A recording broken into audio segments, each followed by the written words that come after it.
మనం సినిమాల్లో చూసినట్టు మన దేశంలో ప్రతి కోర్టులోనూ న్యాయదేవత విగ్రహం ఉంటుంది.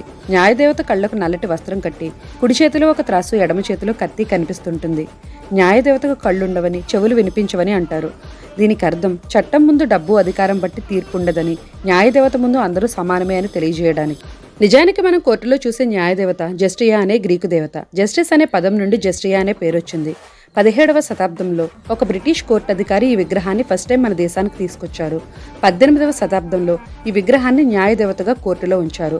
అప్పటి నుండి స్వాతంత్ర్యం వచ్చిన తర్వాత కూడా ఇదే విగ్రహం కొనసాగుతూ వచ్చింది. బట్ రీసెంట్ గా భారత ప్రధాన న్యాయమూర్తి జస్టిస్ డివై చంద్రచూడ్ ఆదేశాల ప్రకారం సుప్రీంకోర్టులో కొత్త న్యాయదేవత విగ్రహాన్ని ఏర్పాటు చేశారు.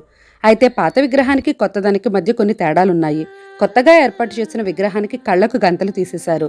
న్యాయదేవత కుడి చేతిలో త్రాసు అలానే ఉంచి, ఎడమ చేతిలో ఉండే కత్తి ప్లేస్లో రాజ్యాంగాన్ని పెట్టారు. అంటే రాజ్యాంగం ప్రకారం అందరికీ సమానంగా న్యాయం జరుగుతుందని గుర్తుగా ఇలా చేశారు.